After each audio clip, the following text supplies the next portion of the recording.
Okay, I'm going to go ahead and call this Maize City Council meeting to order. Can I get a roll call? Councilmember Kevin Reed, Present. Councilmember Alex McCree, Here. President Jennifer Harrington, Here. Councilmember Jeff Holmbaum. Here. And we do have a quorum. Okay.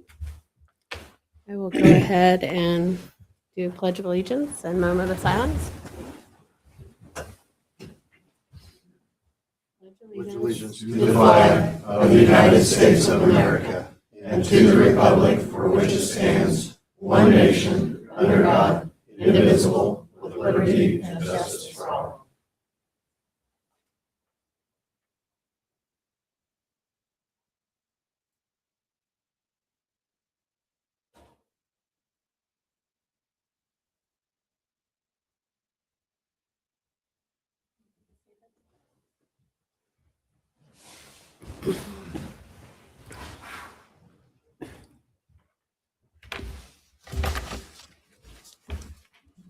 Next item is the approval of the agenda. Is there any updates or comments? No additions at this time. Madam President, I would move we approve the agenda as submitted. I'll second that. We have a motion and a second to approve the agenda. All those in favor, say aye. Aye. Motion carries. Public comments. We've got a list and a lot of people here tonight. We appreciate you coming. It looks like Terry Pogue was the first one on the list. Did you want to speak? If you can step up to the mic when it's your turn, you'll have 3 minutes. And if you could first state your name and address first. Okay. My name's Terry Pogue. I live at 9720 West Village Place. I appreciate the opportunity to speak to the council, and I trust that our leaders will listen to some of our comments for the 2027 budget process. A 1% sales tax was passed with the promise to help Maize homeowners with property tax burden. A similar sales tax was voted on in Wichita. It did not pass because the homeowners in Wichita do not trust their leaders. I trust the city of Maize will use the additional revenue for some property tax relief. In the past few years, the city of Maize portion of the mill levy has continued to go up or down very minimally. The county has increased valuations on many of our homes 20 to 30% in the Maize area. My home's gone up 31% in 3 years. The higher value assessment on real estate has provided the city of Maize with much more tax revenue. However, the 2026 budget showed that the city of Maize increased our debt service. This is a concern for me. I understand the need to grow and invest in water improvements and infrastructure. And I think that we're trying to grow our city faster than our budget can afford. I also want the council to consider when approving department budgets that are paid for by tax dollars. Are these things that we need, or are these just things that we want? A want is different than a need. The 2026 budget stated that the elected officials focused on priorities developed through community input. I'm not sure that I'd agree with all that. The 2026 budget provided police departments with new firearms. I thought, is that a need or was that a want? The 2026 budget passed many technology updates for the city of Maize. It included city hall server updates, workstation updates, cardiograph iPad, public work official updates, live stream meeting updates, YouTube updates, vendor website selections, amphitheater Wi-Fi project updates. These are all technology improvements. I ask myself, do we need those to be effective in the city, or is that a want? My point is, when the county and when the city council here is approving expenses, I ask them to consider, do we need these things to be effective as a community? The mission statement, what I read when I read the 26 budget, it said the mission of the city of Maize is to create a thriving family community that supports businesses, and it includes responsible growth and provides quality services to enhance the well-being of the residents. The 2026 budget stated that the median age in Maize is 33 and a half years old. Many of these families are young homeowners, and they're stretched with children, paychecks to paychecks. I've assisted a lot of these families this year because they were getting approved for home loans to move out of the city of Maize. They're selling their homes. In 2025, at least 10 of my neighbors that were seniors moved out of Maize. A good portion of them could no longer afford their payments. simply due to the cost of living in Maize. Local real estate said that it takes about 35 days to sell a home. In the city of Maize last year, the homes in my neighborhood took 9 to 12 months to sell due to the tax burden on these homes. I don't think Go ahead that and this call mill it. levy is helping families thrive in Maize. Please hear our voices. Do not take the full assessed valuations in the 2027 budget, please. We need tax burden relief to our homeowners. I want to continue to live in Maize. Please be good stewards of our tax dollars when considering the We're 2027 gonna have to budget. cut you off, so I'm I'm done. sorry. Thank you for your time. Yeah. Thank you. Thank you. You're fine. I do appreciate the comments and do want to agree and let you know that we are working on trying to see where we can cut things in the budget and see what all we can do to help with property relief. The next person would be John Markwell.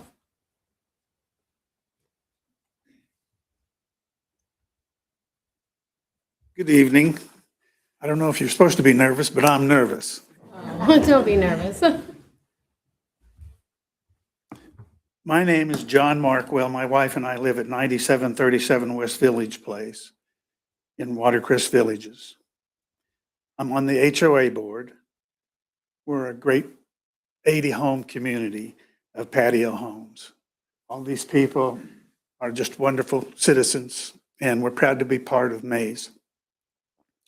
I want to thank each of you for your service to our community. I know you do a great job. We appreciate this city. We understand that the 1% citywide sales tax should bring in about $6.7 million in revenue, of which 15% is going to be dedicated to property tax relief over the next 10 years.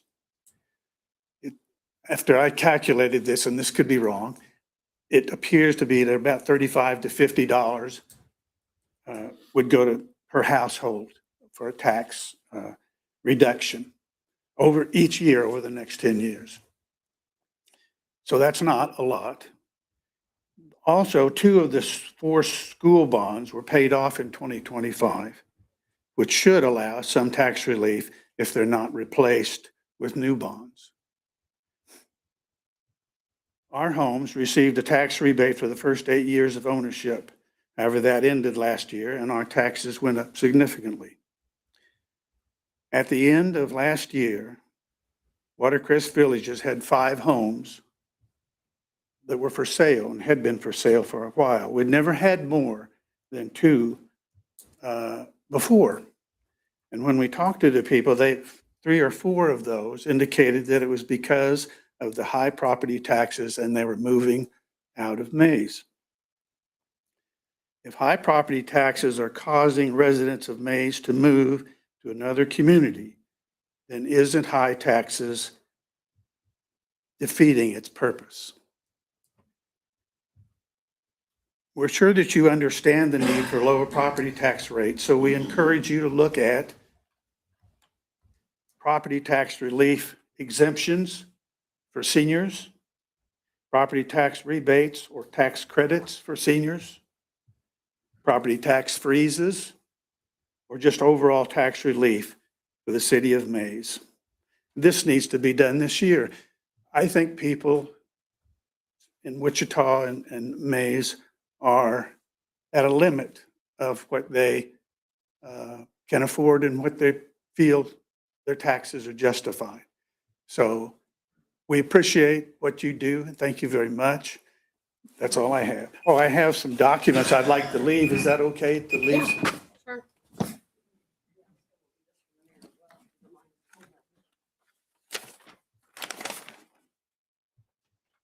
Thank you. Twyla Blakely's on the list next. A sign in shape. You're fine. Jerry McKenzie.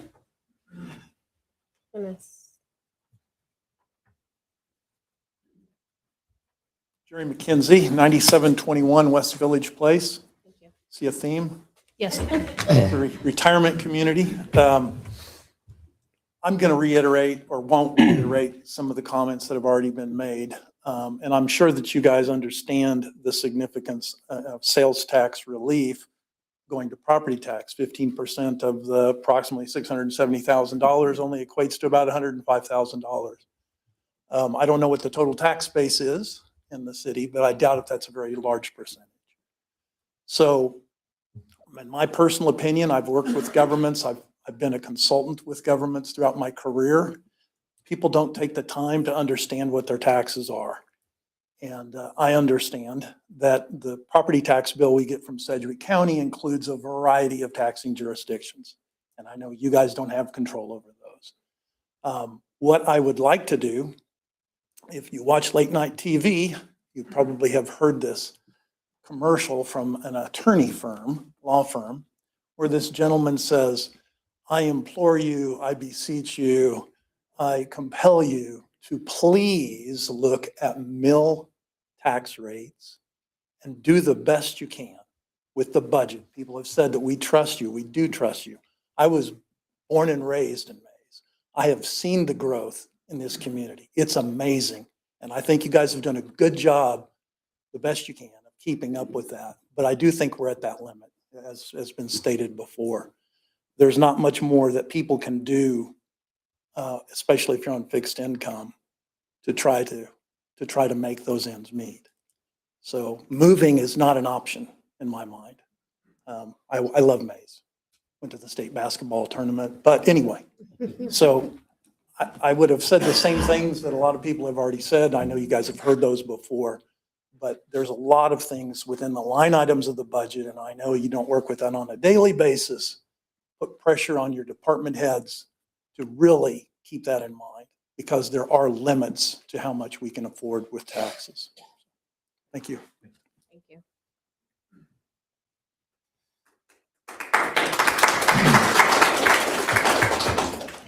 Next on the list is Brian Denner. Denning. Oh. Sorry. My name is Brian Denny, born and raised in Hutchinson.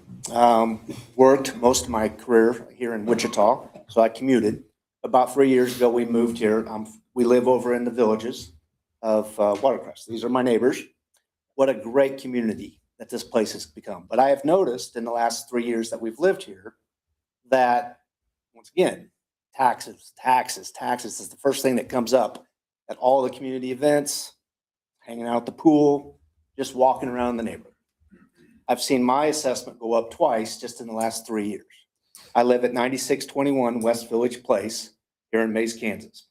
And I would like to ask the board, the city of Maize, not take the full assessed value of the growth that's been happening over the last few years. Please lower the current tax levy if we can. We were promised this property tax relief by the city of Maize when the 1 cent sales tax was approved. We'd just like to see it happen. We're also all asking for the city council to consider the financial hardships that property taxes have created for this community. Like I said, young people, retired people, they want to stay here. But even my wife and myself have looked in other communities since we've moved here in 3 years.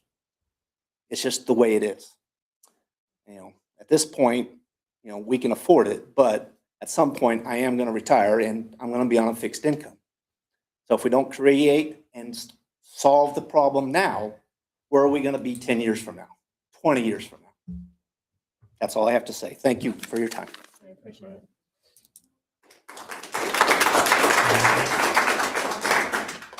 We've just got a few more on here. Kathy Campbell. Okay. Bill Campbell. Okay. Pretty much the same sentiment. Okay. April. I think it's April. Bradley. Okay. Jim Carpenter.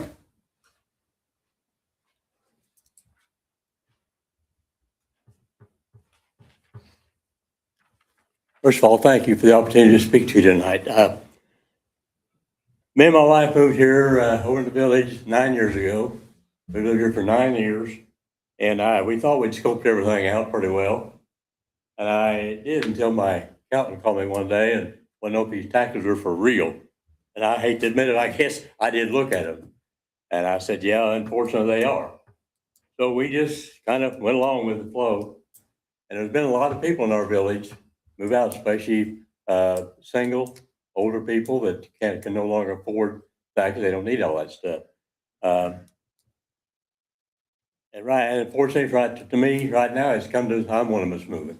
I've been on the board over there for 8 years, and I know a lot of. I mean, I've had a good relationship with your code enforcement, and I know the gals up in the office, everything else. And I appreciate everything you've done, but it's just got the point. I'm retired. My wife's want to retire, and she wants to work part time. But we got too many things we want to do other than pay taxes, and so we can move back to Wichita and find a place as nice as what we got for the taxes are less than half. And so that's what we've chosen to do. And it's not what I want to do, because I got a lot of friends over here. But I think the taxes are kind of out of line compared to every place else. For the size of the house, I know tax on my little house over there, taxes and the specials are $7,500 a year. So that, so we're going to pay about $500-600 every month just for taxes and insurance, or taxes and specials. And it's just the point, we just got this, I hate to leave, but it's just getting too much of a burden. I'd rather spend the money traveling and do other things. So I just wish you'd take a look at this whole situation and try to come up with a good solution to help the other people that are still here and the people that want to move in here. Thank you. Thank you.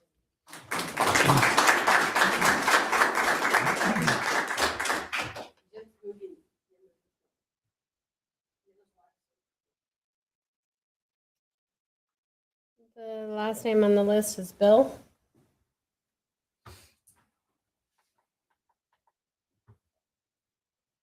Good evening. Thanks for letting me speak. My name is Bill Raftopoulos. I live at 9620 West Village Place. We moved in this particular neighborhood it's going on 4 years this June.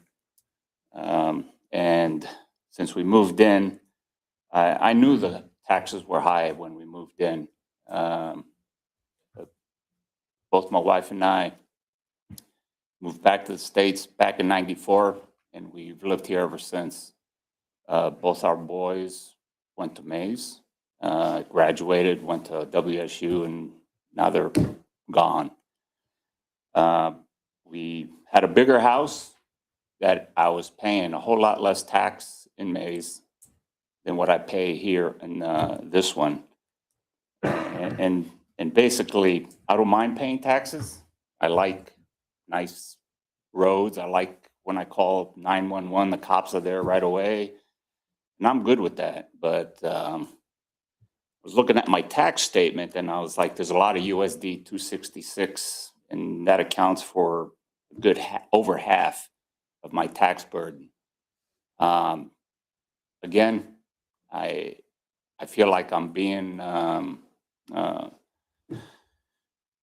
kind of raked over the coals for this school, which, again, I'm okay with school stuff, but I think we need to kind of ease back on it or try to put the burden equally on people who may have their children going to school, or there's a lot of rentals in Maize that people just move in to use the school and, we pay for it. It's gotten to the point where I'm actually entertaining the idea of moving, but not out of the community. My brother just moved to Maryland. He moved out of New Jersey, and he was paying 16 grand a year in taxes. And he just moved to Maryland, and he's paying a 10th. For retired people, it's just, I have the alligator arms trying to write that check every 6 months when I send it in. So it hurts a lot, especially when, you live on a budget, and a lot of people do here. Well, these are my neighbors, and I love my neighborhood. This is the first time I've been paying for an HOA, and I appreciate there's no couches on the front lawn or disabled dishwasher sitting outside for months and months. But we do, both my wife and I would like for you guys to look into it deeper to see what kind of relief we can get. And that's all I have.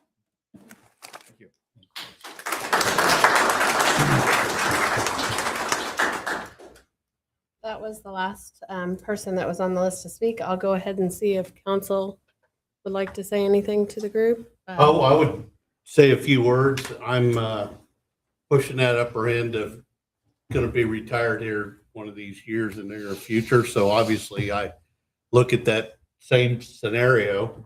I moved here 30 years ago and had 2 kids that went to school here, and I've loved every minute of it. But it is certainly, those property taxes are getting high, and for people on fixed income or people just starting out, it does make it tough. We're in a weird situation because of the school district demands such money to operate. That's, and a lot of people, and I appreciate you folks who looked at it long enough and hard enough to know that that's where a big portion of that property tax goes. So at the same time, the community's growing fast, which kind of puts a demand on the city to try to keep up with that. And there's some things you can control, some things you can't. But so we're fighting that on one hand. The school district's not growing on the other hand. So hopefully the bond issues that they've had historically will taper off, at least to that lack of growth. So, but it's definitely something that we all take seriously. So. Yeah, not to beat a dead horse. I'm in the same boat as Kevin, basically. So. Yeah. Go ahead. Okay. I am still trying to get kids through school and get them on their way. But I have lived in Maize for over 15 years, and I've steadily seen everything on the rise. And that's why we're trying to partner with the staff and try and find ways that we can help either reduce the mill levy more or at least give some kind of property tax relief. And that's part of why we insisted as a board that if we are going to try and push a 1% sales tax, that it included some kind of property relief. And so we are dedicated to doing that. I know it's going to take a while for everything to catch up so that you guys can see that we are going to honor that. But I would like to just reiterate that that is definitely our plan. It's always been our plan, and we stand by it. I would just echo that. I appreciate y'all's engagement and being here. And I can see the emotion in the room. I see it with a lot of folks outside of the room as well. So I know it's a real thing. It's affecting real people. And I would just say we have made that commitment, and just to reemphasize that. And we're going to look really hard at the budget this year. And, much like all of us have seen rising costs in our day-to-day, the city has as well. But we know that as an individual, we have to tighten up when we don't have the budget. And I feel like that's similar to what we have to do at the city level too. So just say appreciate it. I hope you all are engaging with the other entities that are on that tax bill as well, because I think they should hear your voices as well. But y'all have been heard tonight, and appreciate it. Thanks for being here. We'll move on to the consent agenda. Thank you. Thank you.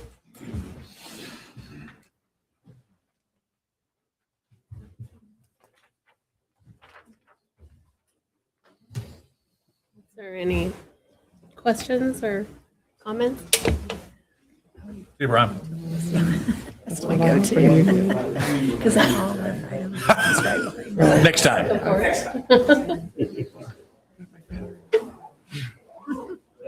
I think it's safe. Give them a second to clear out, I guess.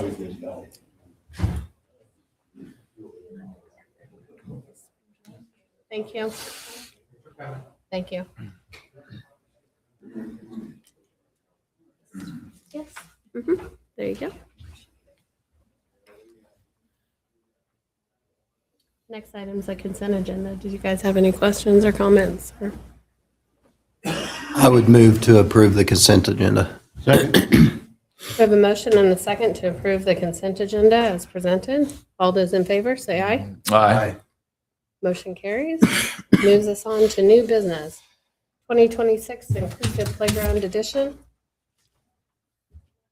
That little door open, sure lets a breeze in. I know. Ooh, it's getting all the way in here. How do you like that weather? That's what we were saying. We could feel it in here. Good evening, Madam Council President and Council. For business item A is a 2026 Inclusive Playground Edition. This was an item programmed into the 2026 capital improvement projects. We had allocated $200,000. Kind of a brief history. In the middle of December, we released an RFP for a 2026 playground addition. The goal of this playground addition with our city park that we have currently in the playground equipment with the splash pad, we currently have a small area for a 1 to 5-year-old range, and then we have a 5 to 12-year-old range. The target of an inclusive playground addition would be to target obviously more inclusivity within the park, but also anybody with cognitive, mental, physical disabilities, some accessibility within our park, which is a piece that's been missing. And I'll reference back to the community survey. When that community survey was received, a lot of the feedback that we got was adding additional amenities to existing parks, not adding on to the park systems with new playgrounds in different areas of the city. And with this inclusive playground addition is kind of a piece that fulfills that survey portion. The RFP was released to approximately 7 different firms. We received 3 back with a total of 4 firms submitting. 2 of them partnered together, which would be Athco, which is a landscape vendor, teamed up with LK Architecture. The lead architect at LK Architecture was one that previously designed the amphitheater as well as a lot of the Academy Street improvements. The second one that we received was from Crouch Recreation out of the Kansas City Overland Park area. And the third was from Versus Sport LLC, which is a local vendor here within Wichita. Has done quite a bit of work for the school district, city of Wichita, and surrounding communities. Following the reception of those RFP proposals, we formed a small selection committee that consisted of myself, Nick Gregory, Nick Festering, and then we also had the Park and Tree Board president, which was Dan Dorflinger. We discussed the proposals in length, looked at all the different options that were being proposed, and overall the recommendation to the Park and Tree Board was to select Versus Sport LLC. Some of the selection criteria was that they were maximizing the use of the available funding. They had strong site integration, inclusive equipment offerings, and overall value for the investment was the greatest, and also benefit of partnering with a local company. The overall proposal for Versus Sport LLC came in at $198,533.53. And the recommendation from the Park and Tree Board and staff is before you. And I'm happy to answer any questions you may have. I know that those proposals are quite lengthy, and I believe that I had sent them out a couple weeks ago to hopefully give you a little bit of a head start to kind of browse through them. So I'm happy. You did. I thought we'd already went through that. It was like deja vu all over. Yeah, it was after we had kind of made a selection. There was a couple items when the selection committee took it to the Park and Tree Board. There was one or two pieces that they had a question on of potentially switching those out. Ultimately, what we asked for was for one of the pieces of equipment to be left out, change out one of the other pieces of equipment. It was a little bit redundant of what we already had. So there is an opportunity there in the future to potentially add another piece of playground equipment. We were hoping for maybe a little bit more cushion, but as you can see, it is under the $200,000. So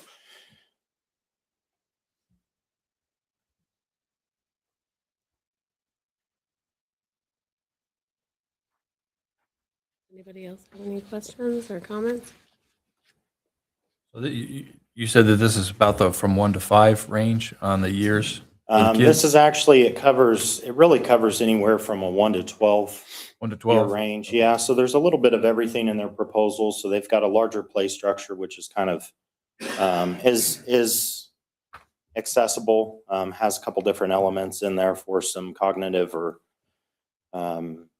even mobility issues. And then I believe there's 4 separate pieces there that are included in it as well that are all accessible, offer different levels of inclusivity. So overall, in looking at the playground, just because it is designed to be more inclusive doesn't necessarily keep any of the other kids from it. So it'll be used by all ages. 1 to 12 is kind of the general range, but of course we'll have kids much older use it as well. If anything breaks, is Versa Sports supposed to be, there's a warranty and stuff, take care of this stuff? So we typically on these projects, we ask for they do have a manufacturer's warranty on it. But we also, at the beginning of the project, we ask for a 2-year maintenance bond. Oh, sweet, okay. So, which is kind of a typical process that we do with most projects. You're too big. I'm not gonna play. So we did, part of the selection committee was they offered several references, one of them being the city, the school district. I went and personally looked at the playground equipment they installed over there. There was another Catholic school on the east side that we inspected. They had playground equipment as well as the artificial turf surface that we took a look at. And overall, considering that they're in a playground school environment and they're used 9 months out of the year very heavily, probably much more heavily than what ours would be held, they were holding up fine and they seem to be a good value. So I know the place is busy all the time, so I mean, I have no problem. it is. I feel like the selection committee and the Park and Tree Board did their due diligence in making sure that we were getting quality equipment, that obviously is, parts are available. Eventually things will break, but we want to make sure that it's as easy on Public Works to acquire and replace as possible. So.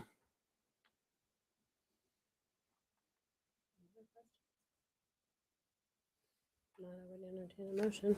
Madam President, I would move that we approve the proposal from Versaport LLC in the amount of $198,533.53, subject to city attorney approval. I'll second that.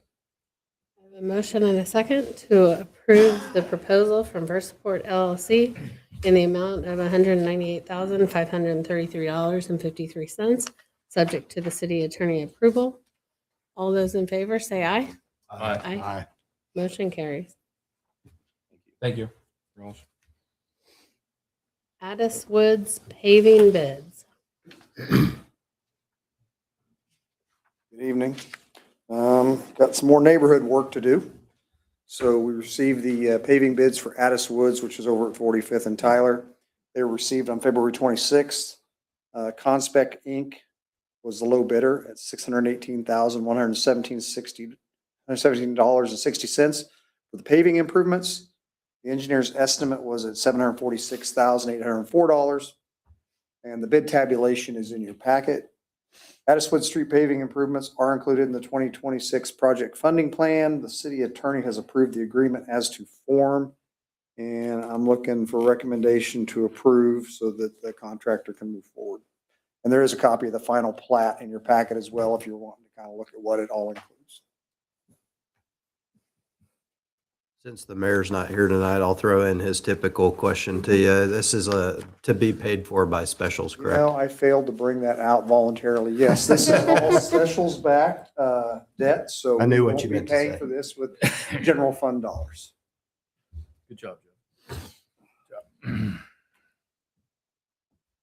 Madam President, I would move to accept the contract from the low bidder and approve the construction agreement with Conspect Inc. doing business as Kansas Paving in an amount not to exceed $618,117.60 for paving improvements for the Addiswood neighborhood and authorize the mayor to sign.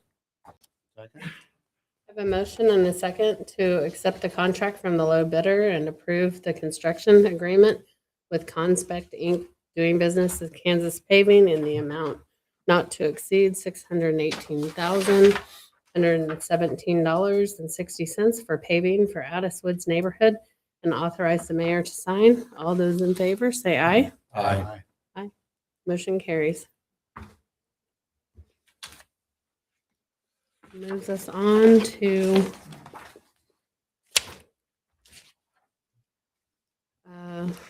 Cranmer and Cranmer second development or developers agreement, storm water drain and paving petitions and resolutions for advisability. Yes, so the city has received its first signed developers agreement since passage of those back on January 5th.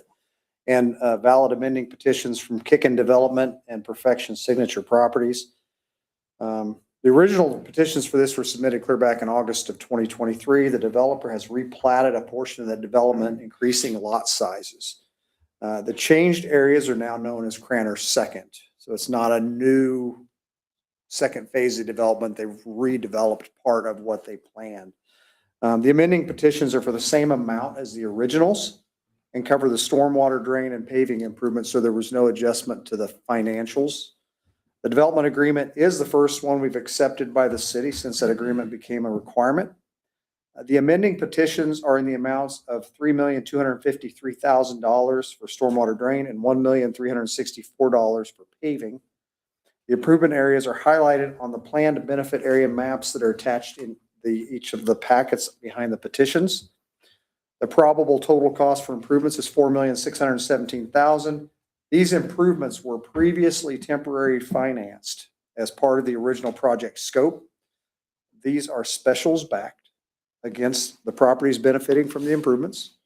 And the bond council has reviewed the amending petitions and drafted the attached amended resolutions of advisability. And I'm looking for a request or a recommendation to approve.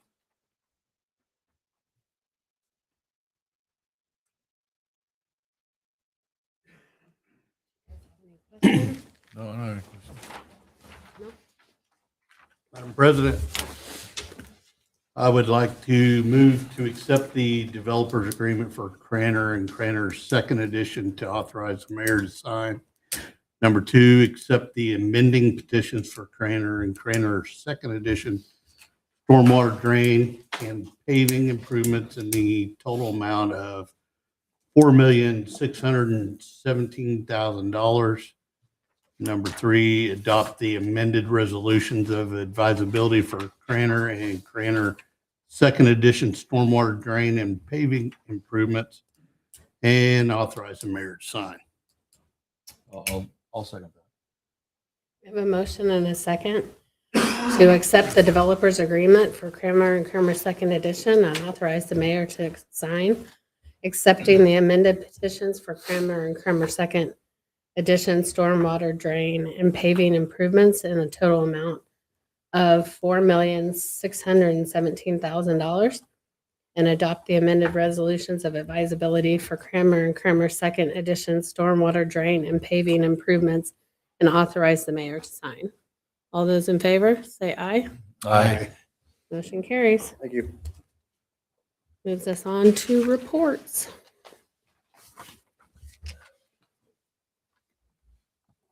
Madam President, Council, good evening. On behalf of the Police Department, Chief Weibel sends his regards. He had some opportunity to spend some time with family over spring break, so he let me hold the fort down for the week. So he has submitted his report for March of 2026, and I will don't have anything to add, but we'll certainly try to answer anything if you have questions.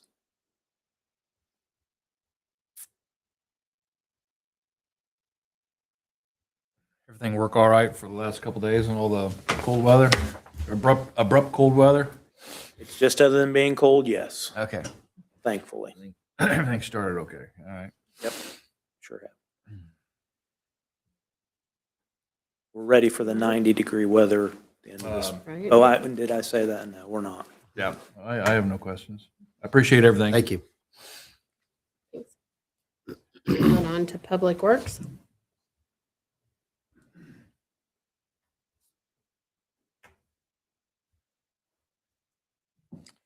Good evening, Mayor and Council. I don't believe I have anything to add to my report tonight. I would be happy to answer anything you have for me.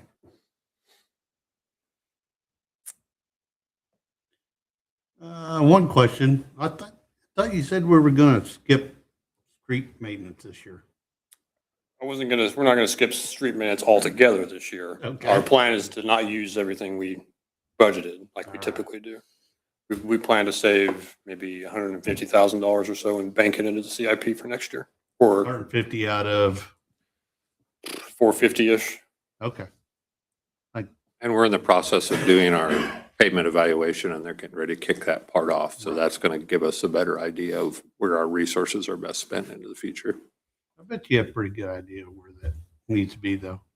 May or may not be very close. I appreciate the formal way of doing it, but yeah. So what was you guys doing digging down in that hole over there the other day? And then you got that pile up there. What was all that? Yeah, You in guys- the detention pond over there on Maize Road. Yeah. So the silt and the sediment washing under Maize Road, it eventually starts to pile up there up against that grate, the inlet where it goes into that structure. And so it's a little bit deceiving, but it was, probably 12 inches or so deep of silt and sediment. And so for one, it helps the water flow into that better. It keeps it from stacking up, as well as keeps all that sediment from going down into that structure that you guys have already seen us looking at and trying to figure out how to get out of there. Right. I'd keep an eye on it. Ross can testify to how much stuff is in there. Okay. I was just curious because that was a lot of stuff. Okay. Just be safe down in there. So, and thanks for the street sweeper too. Going around. So that's all. I appreciate all the hard work. Thank you. Planning and zoning.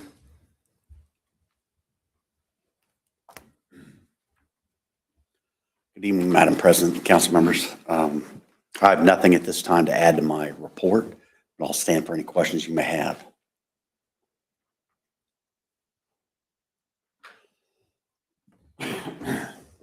Would you stand if we didn't have questions? I can go sit. Thanks, Mitch. You bet. Appreciate Hey, it. hold on, I'm not done. Oh, sorry. Jumped the gun. Let's see, we have a case coming up on the water tower. That's correct. So we just have to formalize that. That's correct. Yeah.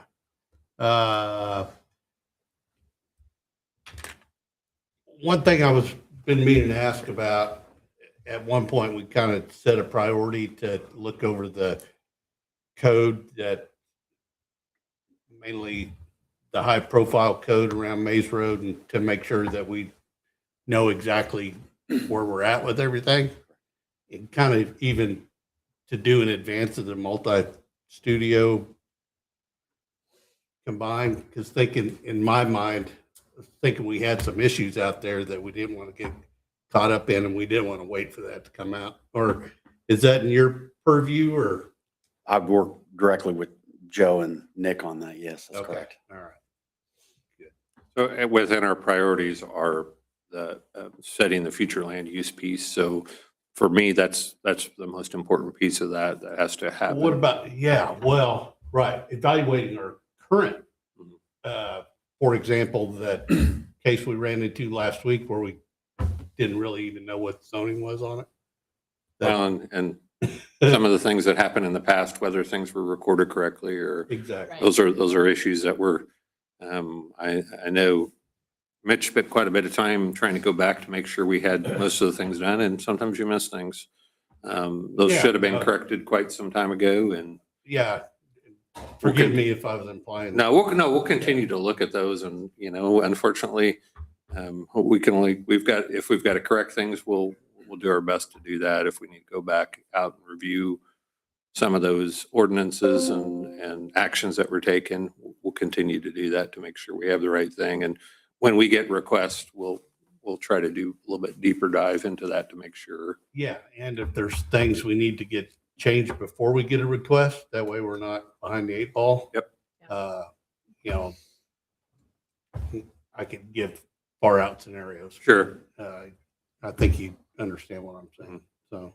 The other thing I was going to ask is the apartment, the one that they were going to replat, or it was going to have to go back to planning commission. Are we talking about the same area, the 4401 North Maize Road? Yeah. That one is currently zoned as LC or limited commercial. Okay. And we don't have to change it. We have an ordinance already on that. Okay. And again, that was, as Nick said, I went back through and I found a lot of ordinances that needed to be added to the zoning map. Mhm. Thought I caught them all. I obviously didn't, thinking that was SF5. Luckily, the developer realized that I had already done that back in 2008, so we easily remedied that situation. I alerted the planning commission to that at the beginning of the month and let them know that I needed to remove it from the commission's calendar. I've had several residents call me asking when it's going to go back on the planning commission. I have to. So I guess I'll have You to. tried to, did you send I a recent did. notification to all the ones that were in the legal? That's correct. I sent out basically an explanation along with the ordinance, a copy of the ordinance itself, to all the property owners within the 200-foot square area that needed to be notified initially. I just duplicated the effort and let them know where the case was. So even though it's limited commercial, when they bring it back to plat it, It's will we already still- platted, ma'am. huh? It's already platted, yes. And to, I guess, add on to that, there were a number of conditions already Okay. that they placed back in 2008 when it was approved. Okay. A lot of the things that we discussed, screening, There was Setbacks. 8 elements of Setbacks. there was 8 elements of a protective overlay. I don't have the ordinance in front of me, but I'd happily give you a copy of the ordinance Yeah, tomorrow. If you could Um, resend that to me, if Yeah. I got it, I missed it. I'll I'd appreciate happily that. do that. Okay, I can just send so a copy I know of what it. I'm talking about if anybody else calls me. Absolutely. I appreciate it. One of the elements of that protective overlay was that the area in question needed to be platted within 1 year. It was platted, it was just platted in 2016, so obviously it didn't meet that 1-year criteria. We can't go back and unplat it. Right. That would just be an unnecessary burden to the developer. So we just accept it as is, so. Okay. That's helpful. Thank you. Thank you. Legal, Tom, do you have anything for us tonight? Not tonight. Not tonight. Move on to finance. Good evening, council. Good evening. Attached, you will see my finance report, which will stand for itself. But as you guys sat down today, you might have seen this little paper, and I kind of want to go over that with you guys today. Basically, what we are looking at is we are looking at possibly using a third party to do our printing and mailing of our water bills. And then instead of doing highlights quarterly, adding a newsletter monthly. And if we did that, that would save us $13,000 a year. So all the breakouts here, looking into it. And then additionally, in the 2026 budget, we approved to buy a new billing machine. And so on average, that's around $18,000. We would not need to buy that billing machine as well. And then we would also save annually around $1,600 on a service agreement for the billing machine. So really that total ends up being around $14,600 a year that we would be saving. I really just wanted to get your feeling on going away from those quarterly highlights and instead moving to a monthly newsletter. a lot of the cities around us do a monthly newsletter like that rather than the quarterly highlights. So that monthly newsletter would obviously say, hey, here are our meeting dates, here's what's going on, Farm and Arts this month, and kind of give like a little spigot of whatever is going on around city council, around our community that upcoming month. And so I just Explain how those will go out. those will go out with the water bills. They'll be printed with a third party as well. So, and if you don't get a water bill, so you get, you get an email for e-billing. We're working on putting a link to our website so that will bring you to the newsletter, or putting a link where you go pay your bill to also go to the website to the newsletter, and then pushing out monthly on social media. Go view our newsletter. Really, we're looking at places, to save, to have some cost savings, and this one kind of was clear in my face, and I wanted to present it to you guys. Additionally, this would be taking Tristan right now does the highlights, so that would be giving her basically a whole day back and moving to the person that does our printing of our utility bills to do the newsletter. So giving admin a little bit more time to potentially do things that are on our long list of things to get accomplished as well. So would the newsletter be more of like a one-page thing rather than a 6-page? That's exactly what it'll be. It'll be a one-page, yes, front. Everything will be in color. Additionally, our residents will also get a envelope to mail back their checks if they want to pay in check and stuff like that. Right now, we don't get that. So this cost actually reflects that as well. And we actually went around and we got 4 different quotes from 4 different companies as well for the third-party printing. Handy Mail is a local company here in Wichita, and they were the most reliable, it seemed like, from references, and the lowest in cost as well. And then additionally, we went through and Sarah did her due diligence on looking at billing machines and the average costs and what they would be. And so that's where the average number comes in as well. So I just kind of wanted to put it in front of you and see if anybody had any strong feelings before we moved forward with it. You're talking about doing a monthly newsletter that goes out with the water bill. Yep. Well, and our water bills will then be printed by a third party as well. Right. And the postage is actually 10 cents cheaper than what we're paying now when we go with the third party. How many residents still get a paper bill? It looks like we have 84 statements and then about 1,400. So. And right well, now, it doesn't really matter because we're sending the water bill anyway, right? yeah, and we're working right now. We have some issues with our e-billing and statements. We have a lot of our people that get statement billing want to get the e-bills. For example, 266. We cannot right now send them an e-bill, and they have requested to get that as well. And some of our people at Industrial Park would like an e-bill, right? Their accounts payable, that's how they work rather than rating. But we're just having some issues with Tyler. And I mean, it's been a long process. We have had 4 people on it trying to get it done every single day. Hopefully, if not now with the migration, we will get that fixed, because that is very, very frustrating to hear from our bigger companies that they're not getting those statement bills each month through emails. Well, for those people too, we could just email the monthly. That's what we end up doing, Yeah. because they email us and say, hey, we haven't. It's kind of become And the newsletter as well, right? So that's the hope that it will come. We're working on getting the link that you guys get with e-billing, but for sure we can put it on the page where you go pay your bill right now, and we can put it on the website and push it on social media. So we're exploring the option. We're sure we can at least put a statement in there that says go to the website. We're not for sure for the link, but we can put a statement in there, I know for sure. So we're working with Tyler. It just takes a little bit when you're working with Tyler on the utility side for things. Finance is great, but the utility side takes a long time for some reason. That would be my only one concern, is I think a lot less people will see it if it's just a link that they have to go dig for. Is there any way will our website, can it have a sign up for email addresses or anything like that to where it can be directly emailed to people? I think we have a notify me section of our website where people can sign up for that. I think we can work that. That would be good. Really cool if we could get a We can promote that out on social media too. So sign up list that would text a link. Yeah, I think that's definitely, yeah. So, I think easiest for me. I think that there's a lot of options we're definitely looking at exploring. I think that right now I wanted to get this on the ball and moving so we can have some cost savings this year in our general fund, in water and in wastewater as well. It'll help 3 of our funds. I truly do appreciate you guys looking at items like this these are things that we don't even think about, that are just usual expenses that we constantly have paid for, that if we can find savings there too, I think it's very important for us to look at that as well. So I don't have a problem with it at all. No, I don't either. I would just want us to watch our viewership and see if people start to say they didn't know. I do think it's very interesting. I will mention that Gowder put out actually a budget survey. And one of their questions was, how do you like to get your information from the city? And the majority of it was social media and email. So just thought that was kind of an interesting thing. Hopefully by next year, we can get one of those out as well. That's the goal. Appreciate it. All right. Thank you. Thank you, guys. Next, operations.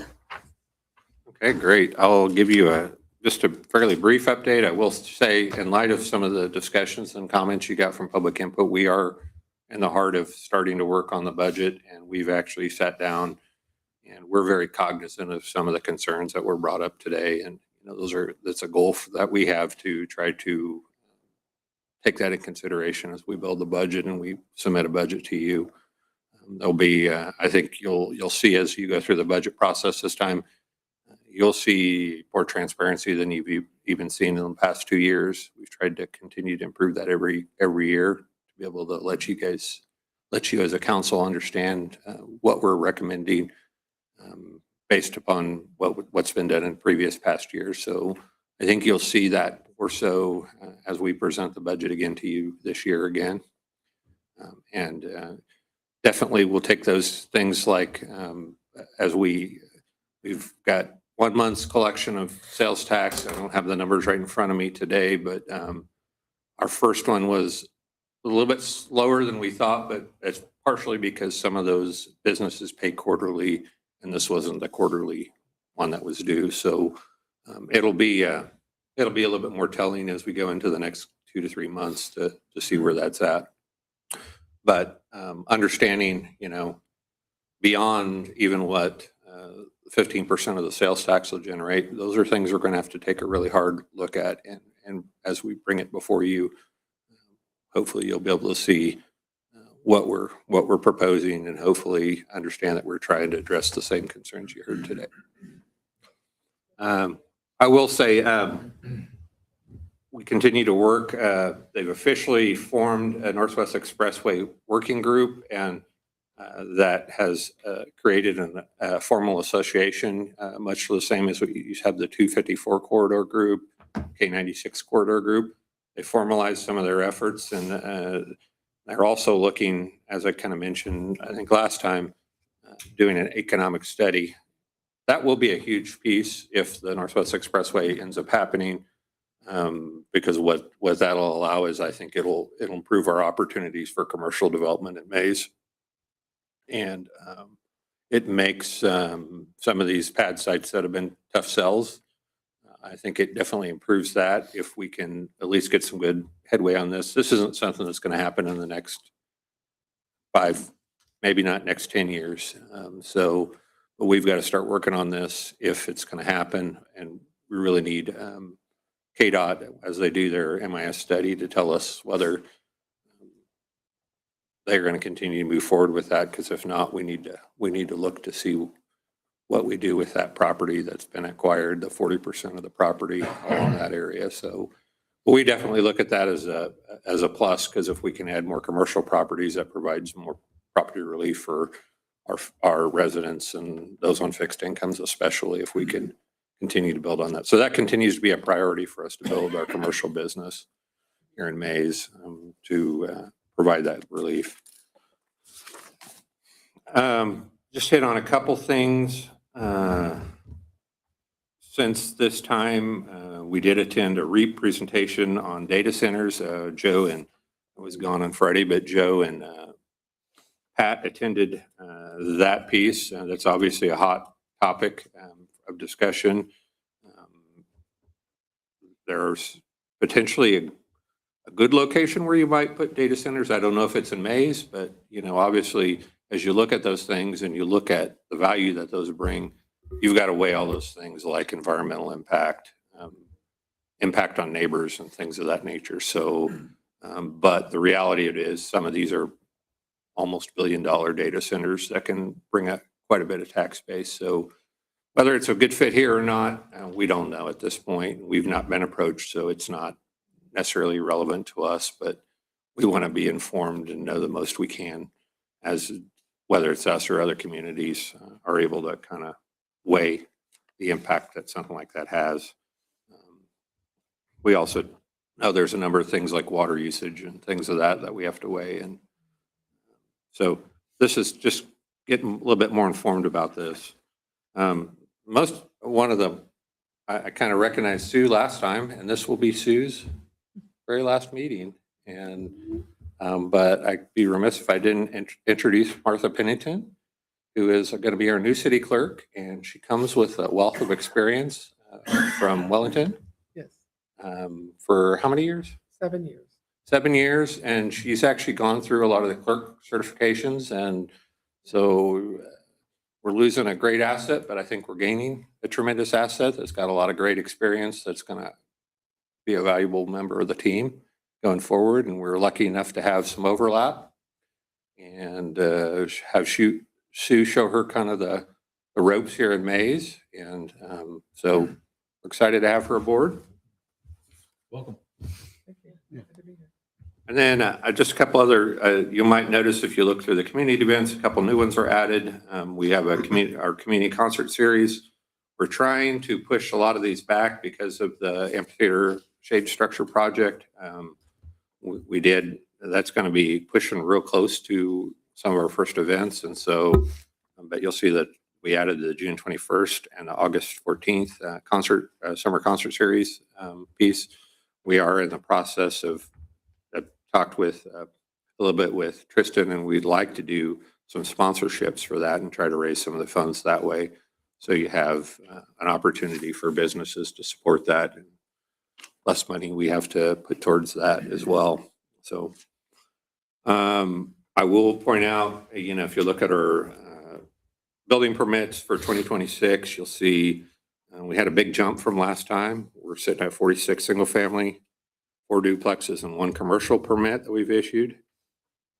And I think that pretty much covers an update of everything. I'd stand for any questions you have on anything else that's in there. I think everything else has been covered for the most part.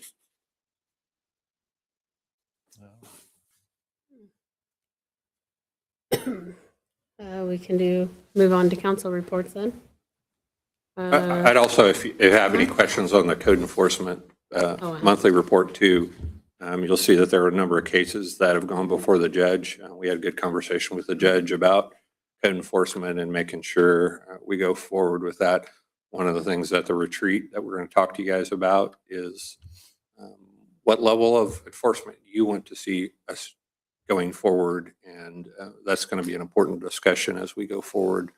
I noticed it was redlined with the red judge responses on there. So it's I think there's a lot of cases that have gone through. We've tried to do our best to address a lot of those things, but we will ask for a little bit of your input later on.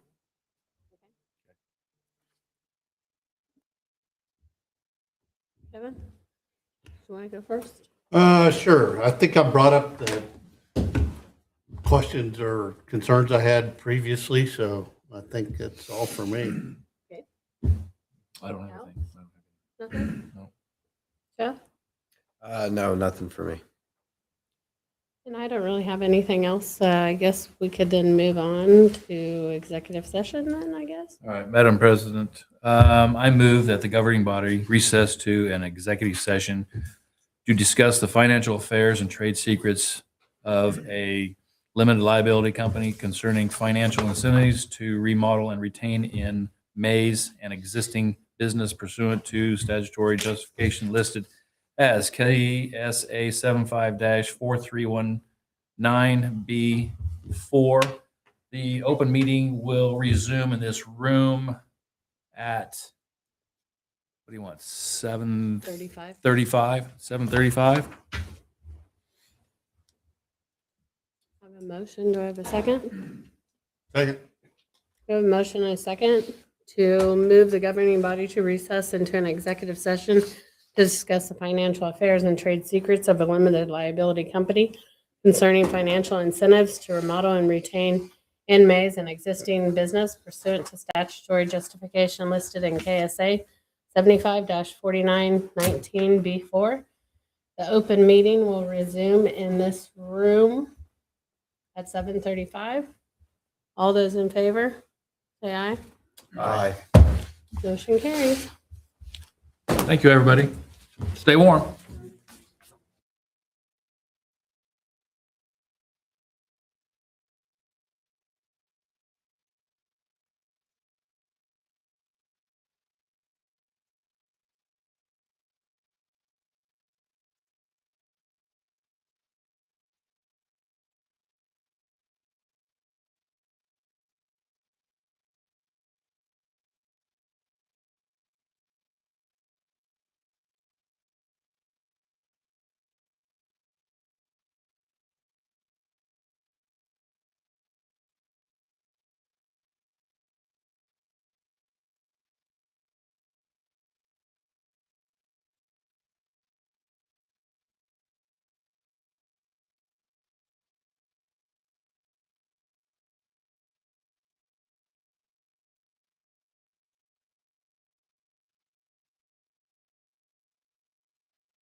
We're now back from executive session. No action was taken. All right, Madam President, I move that the governing body recess to an executive session to discuss with the city attorney a matter which is privileged in the attorney-client relationship that involves litigation concerning a pending lawsuit pursuant to statutory jurisdiction listed as KSA 75-4319B2.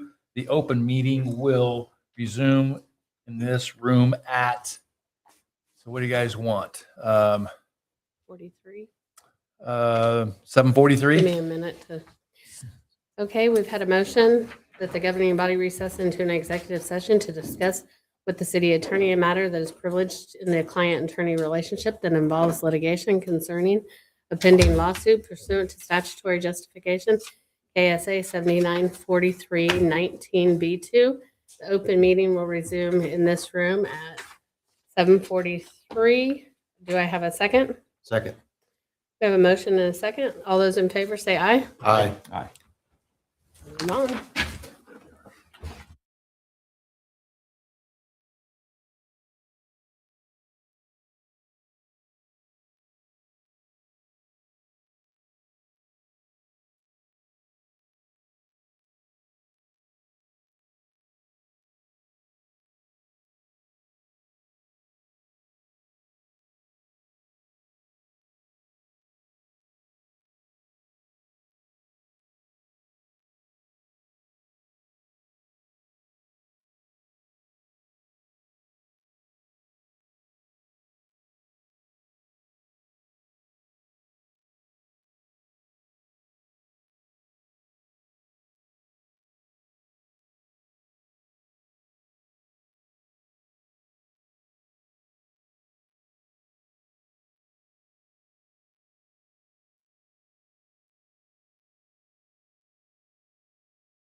whatever. We are back from our second executive session. No action was taken. If no more business on the schedule, I would entertain a motion to adjourn. So moved. Second. We have a motion and a second to adjourn. All those in favor say aye. Aye. Thank you.